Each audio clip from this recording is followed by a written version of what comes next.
everyone, and welcome to another guest expert call on the Solve Network. My name is Shane Borza, and along with my co-founder, Benjamin Goss, I will be your host this evening for our next guest expert call. Tonight, we have Daya Naef with us, who is a coach, consultant, and speaker, and she specializes in mediation and conflict resolution.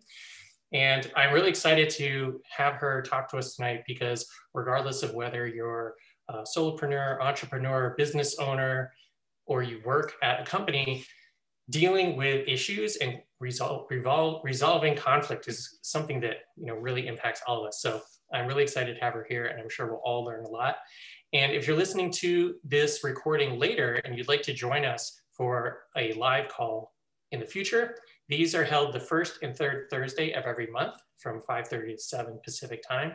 And if you'd like to come on as a guest expert yourself, please contact us by going to thesolvenetwork.com. We're always looking for new experts who can come and not only join our team, but educate us as well as get a chance to broadcast yourself to people who might need your skill set. So without further ado, welcome Daya, and thank you so much for being here. Thank you, Shane. I am so happy to be here. I'm very excited. I've been excited about this since we talked in the fall, and I'm glad that a spot opened up so that I could come and join you here on the Solve Network. So I guess I'll just jump in. I mean, this is a serious passion of mine to resolve and manage and prevent conflicts in the workplace, on the job site. I do specialize in working in construction, and you can imagine that there can be conflict that happens in these different places. And conflict costs time, it costs money, it costs relationships. And if we could learn to communicate better, as well as just identify where we're coming from when we are having a conflict, we can change. We can make some adjustments. We can learn how to use different skills and different tactics and different methods to apply to actually have creative conflict in the workplace. So right now in the U.S., the studies show that about 2.8 hours a week are involved in conflict. The study is pre-COVID, and I actually have heard that conflict is up, which makes sense. The amount of pressure and stress and anxiety that people are in. We don't have to worry as much about actual physical altercations in a work site, except if you are in construction, you are still physically working together. And of course, the added pressure of COVID safety regulations and gear and stuff like that. So anyway, this amounts, let's put some money figures in there, because that's really kind of putting the money where the mouth is. So it amounts to about 359 billion hours that are paid that are involved in conflict instead of positive productivity in the workplace. So that's, not a small amount of money, no matter who you are. So it's pretty much the equivalent of 385 million days on the job arguing. So if you can only imagine that this is like normal people. These aren't people who are paid to argue like fighters and lawyers. So these are our regular workforce, and they're finding things to argue about that could be prevented. So some of this data came from the CCP Global Human Capital Project. So the numbers are a little bit old, but it's actually, things have actually gotten worse. So, so some of the things that can happen, people can absolutely refuse to work together. We actually saw this a lot during the last couple of years with the political climate, that some team members would actually not work with other team members once they knew their political affiliation. So that just basically gave us one more reason to be polarized at work and to not get along on collaborative projects. And I mentioned physical altercation or physical aggression or property damage. I'm sure everybody has seen at least one episode of The Office. So there's all kinds of petty aggressions that go on there in the workspace, especially between, is it Jim and Dwight, hiding each other's stuff, and other forms of passive aggressive activity. And these are the kind of things they just add up. They add up, and they don't seem like like it's going to add up to anything. But over time, these communication styles will continue to fester and cause some people to not come to work. People that are avoidant will just stop coming to work. People who are competitive or aggressive style, they will start being a bully, and then HR will have that to handle. So these are the kind of things that, as someone who coaches around conflict and does conflict management training, this is stuff that I really like to avoid by learning about and teaching about early on. As far as leadership, leaders usually don't know how bad this is. Like, this is something that just goes along, and there's a few little complaints, a few little sarcasms, things that are just kind of nitpicky that are happening on their team. And people may or may not go to the leaders. So leaders should have more of an open door policy or a fostering of communication policy. But traditionally, leaders just avoid conflict. That's just kind of the way it is. I think it was the Harvard Business Review did a study, and I think it was like 46% of like managers would not discipline employees. They just were like, this is not something that we want to do. However, as you see a trickle down effect, it's costing companies money that could go to benefits and services or expansion or innovation or really anything company would rather use its money on other than all this lost productivity. So some of the things that I recommend for organizations or even private individuals, whoever is actually interested in this line of work or in implementing this in their organization, is to get an assessment. So an assessment tool can really tell you where you're coming from, where your team members are coming from, to sort of get them to like talk to one another in languages that they can both understand. So some of the prevalent assessments that are out there on the market, the Thomas Kilmann conflict modes is one of the most famous. I think it's been around at least 50 years. Still very, very well used today. The Myers-Briggs has a specific conflict study. I'm not sure. Have you ever done the Myers-Briggs, Shane? Yeah. Okay. I like it. I always go back to mine. I'm like, yes, I'm a INFP, which is like a very, very rare type. So I'm pretty proud of that. So there's also a very famous program on negotiation at Harvard, the PON, and the authors of the book Getting to Yes, which is standard textbook for most negotiation courses or mediation courses, was written by professors there. And there's other ones. The DISC company puts out a good one. There's also the Institute of Peace does one, and some of those are free. Just Google them online. Thomas Kilmann does license their materials, and when I do a 4-hour training, I have a co-facilitator, and we do the Thomas Kilmann model. So I use someone that is a licensed TKI assessment person. So, but just to give you a broad brush overview of what the Thomas Kilmann modes are, so we can kind of look at those just as an awareness for your listeners. So there's competition, collaboration, compromise, avoidance, and accommodation.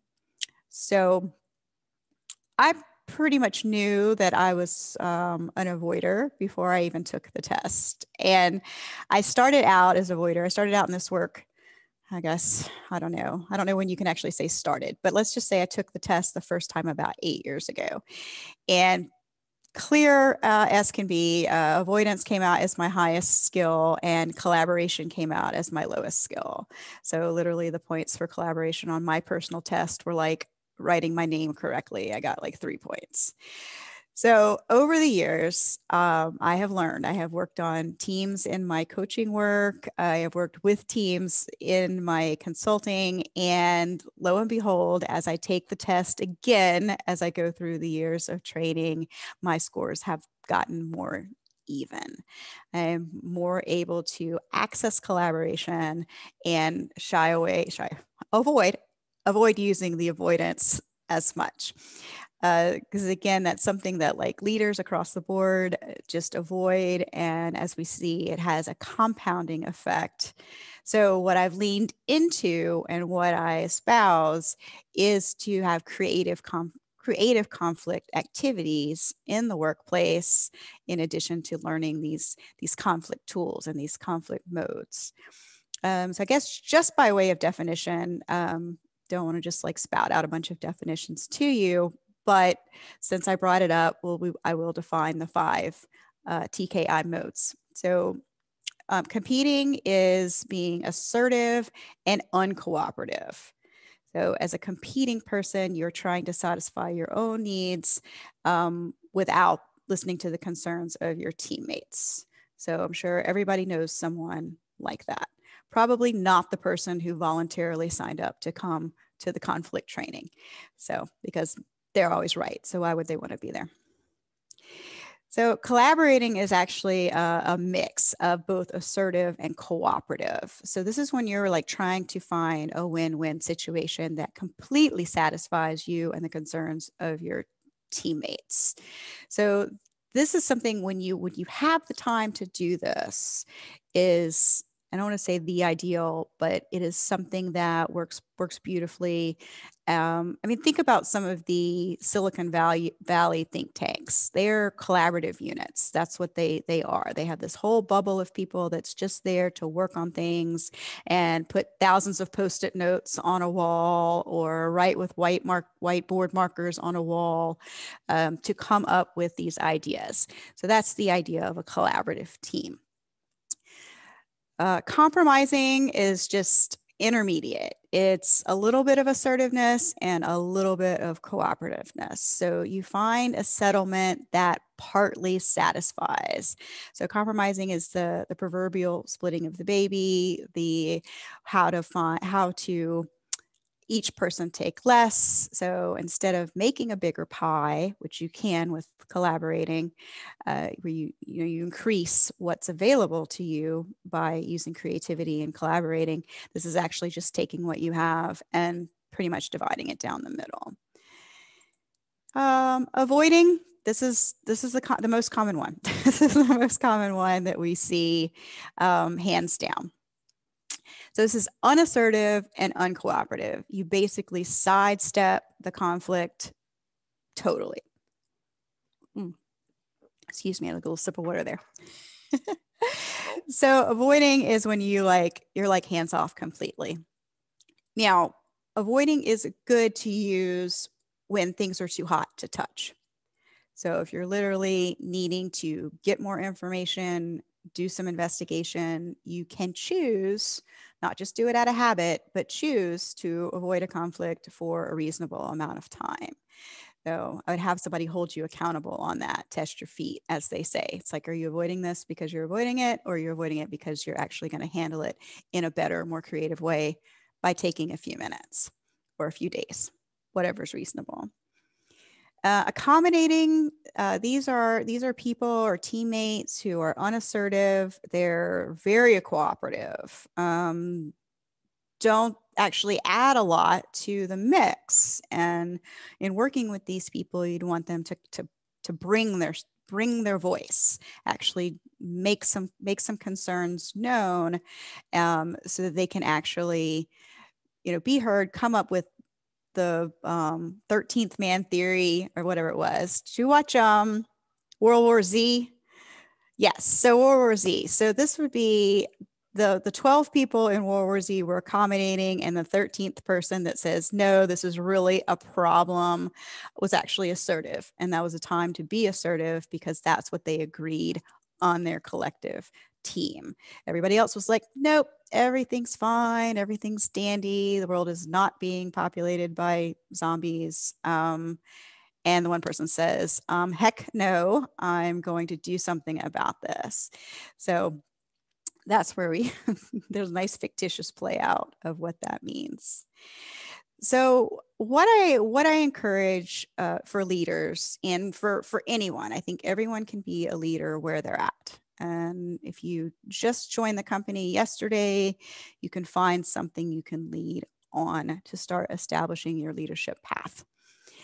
but leaders generally avoid conflict. And so that's one of the things that you can really do to have yourself stand out, is to be able to handle conflict, to have crucial conversations, to be able to, how to put this, non-emotionally address something that is important to you and is important to your team and your organization without getting taken out. So learning to have a bigger picture. So sometimes when somebody says something, they're being defensive. And so if they're being defensive, that could be offensive to you.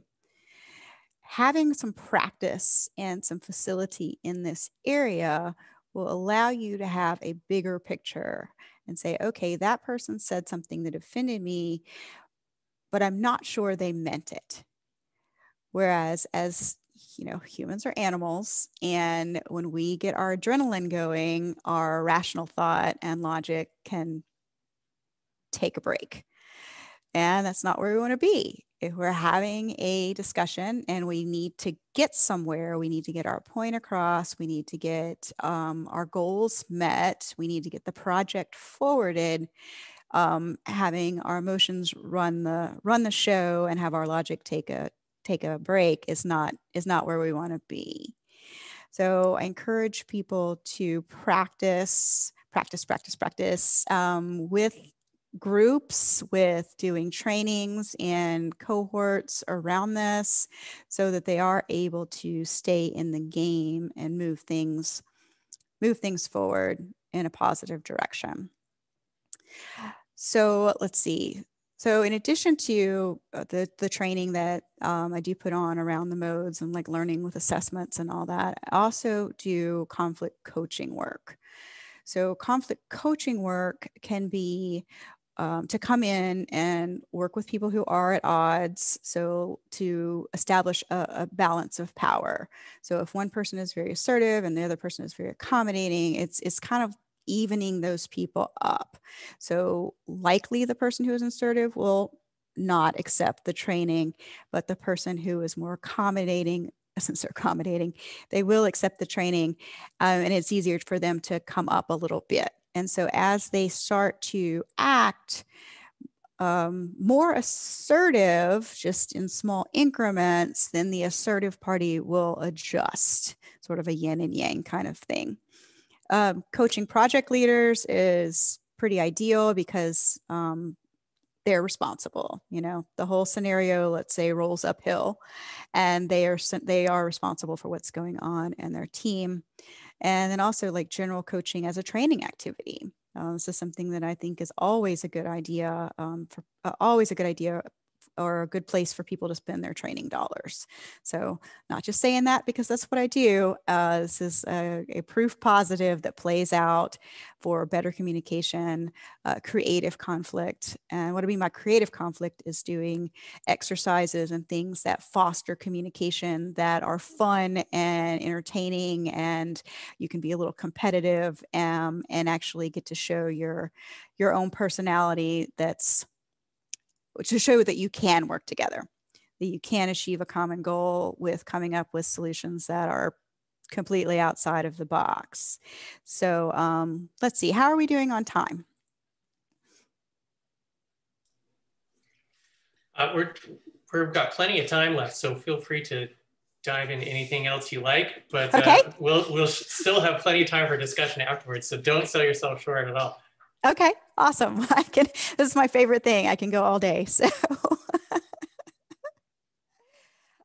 so this is great. Let me tell you a little case study to see, so that you understand how this plays out. So I was working with a company where they had an employee that they were going to let go. And this was a company that had a really good outplacement program. So this person was actually going to another company that they did a lot of work with. They're like, he's just going to be a better fit over here. And he's got 30 days still on our payroll, and he's immediately going to another company. It's all completely worked out. But the person who came to me requesting coaching was one of his 3 supervisors. And she happened to be, as is very typical, conflict avoidant. So what had happened was the other two supervisors basically just decided to give this person an exit. He got some exit coaching and he got placed with another company that would, again, that they had a good working relationship with. But the woman who wanted me to come in and work with her wanted to be more assertive. She wanted to say, you know what, I really, really saw something in this person and I wanted some more time to work with him before this decision was made. So she was outvoted, decision happened. She didn't know how to bring her case and did not want to have that happen in the future. And she also wanted a little bit of training around how to coach this person or how to explain to this person like things that could bring him up to where he would be a better fit in their organization. So it was a lot of fun. We had a very short time to work together, obviously, but it was a lot of fun for me to see her take these initiatives and to come up to where she would be included in decisions about staff and personnel, and she would be able to she had some training, and so she would be able to start coaching and taking more of an active role in people who were, quote unquote, not exactly the right fit, how to bring them in and establish them in the culture of the company and have them excel if it was meant to be. So that's an example. Let's see what else. I guess on the mediation front, I do enjoy catching disputes and preventing disputes. So I feel if a neutral or someone who can be part of a project, say if we're using a construction project example, someone who could be part of the project early on can be there in case stuff starts to get a little hairy, how to work this out, how to facilitate communication between let's say the subcontractors. They're having a delay issue or they're having a space issue. It's someone who is a neutral and part of the project as opposed to representing one of the parties can oftentimes facilitate and get things back on track, which, as we know, in construction, time is money. There's delay claims. There's people who are waiting to get into the building or facility. There's some homeowners waiting to move in. They're paying 2 mortgages or rent and a mortgage while they're waiting for their home to get completed. So time is always of the essence in construction. So in these cases, having a third party available at the ready, I find is very worthwhile. Money well spent. And then further on, if there is a conflict situation that would need to be mediated, then you could bring in a mediator or a couple of mediators, mediators to facilitate an out-of-court resolution on at least what can be resolved so that the project continues. So there may still be money damages down the road, but the construction project will continue. So there's not that huge delay where like everything stops and the construction site may be actually damaged because there's not anybody there protecting it. And then, of course, fast forward a little bit further, you could go to arbitration, which a lot of construction disputes go to arbitration through the AAA, the American Arbitration Association. Or you can also go to voluntary mediation, or you could go to court-ordered mediation, which usually happens somewhere in the litigation process. Of course, if you're already in the litigation process, you're already spending lots of money. So I almost said buku money. That's a throwback to my life in Louisiana. So anyway, so I'm definitely an advocate for finding creative ways to resolve disputes and prevent disputes. Other than being in litigation. So I can't say there's never a place for litigation. There is certainly a place for litigation. I am still a practicing attorney. It's just not what I do for the most part. Most of my job now is on the preventative side and the coaching as well as the dispute resolution. So don't want to diss my brothers and sisters of the bar, And I'd like for people to know that there is an alternative. So a lot of people don't know that there is an alternative. They just go with what's seen on television and what is commonly accepted in our culture, which is to go to court. Go to court, have your day in court, have an anonymous figure in a black robe tell you what you're going to be doing versus actually deciding for yourself and coming up with a creative resolution.